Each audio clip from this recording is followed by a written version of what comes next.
Clerks 3 is hitting theaters, and even how surprised I am that Clerks even got 2 sequels, it really is a crazy success story. It's one of the few films that defined a generation, and one that launched the unlikely career of Kevin Smith. He's turned into almost a cult-like figure within the nerd world. Yes, the man who is known for making really strange movies and really those Q&A specials was once a rare voice in the film world.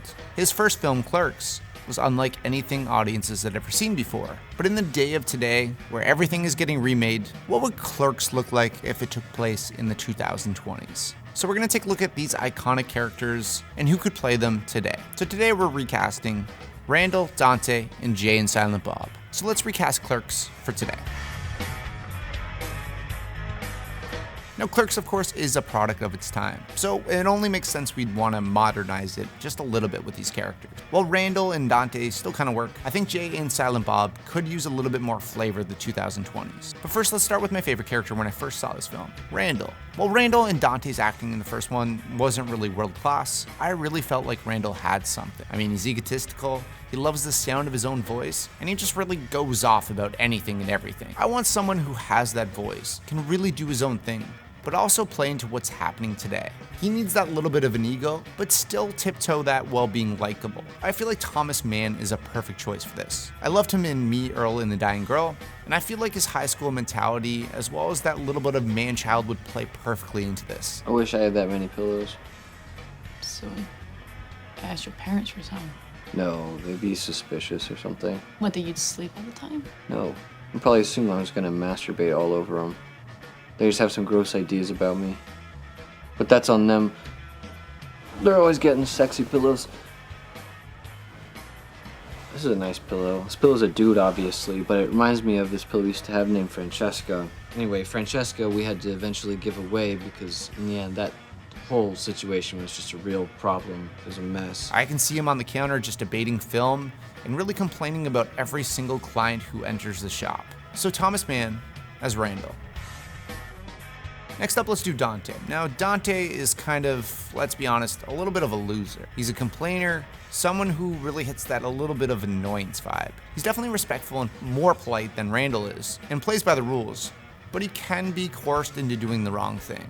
We need someone who can deal with those customers, no matter how annoying they are, but also feel like an everyman. I really had a tough time with this one, but I end up landing on Zachary Gordon, who I feel like has the right level of loser. He's grown up since his days as the wimp kid, but I feel like the nature he has, where you can kind of get under his skin and really see those annoyance vibes, just works. Well, I foresee a couple of problems. What? Well, Gran, he's got this whole good taste thing. Yeah, and then there's my integrity. I'm reluctant to help trick my friend into a romance with a Dementor. I think he can perfectly pull off the politeness, but also just the complaining of Dante. So Zachary Gordon as Dante.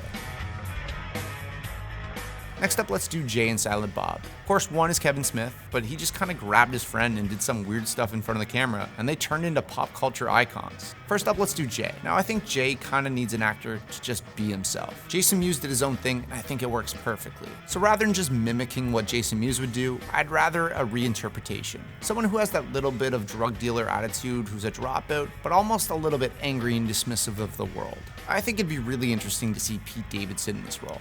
Now, don't get me wrong, he's not going to do the Jason Mewes thing. Instead, he can bring his own personality, that own style he has that seems to be working in pop culture right now, and really translate that into the character. I think he'd be a little bit more laid back than Jay is, but I think it would really work.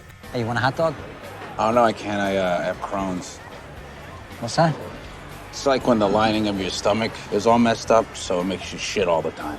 As for Bob, we need an actor who can do minimal in a role but make the most out of it. Someone who can let Jay shine, but also can come in at the last second with words of wisdom. He needs to really do what is ever required here, like leaning into the slapstick side of the role, or just playing calm and collected in the background. I'm with Paul Hauser, who I agree has done a lot of really outspoken roles where he goes really big, but I think he can do the quiet and more of aggressive nature of Bob. I think he'd be right at home when it gets to slapstick and the sillier stuff down the line. He's a great sidekick. I like when you're like this, Jeff.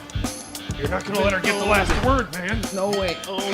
None of my women get the last word. Well, I'm going to Sun Valley. She'll be there for a competition, and I'll get the last word, because I'm the man.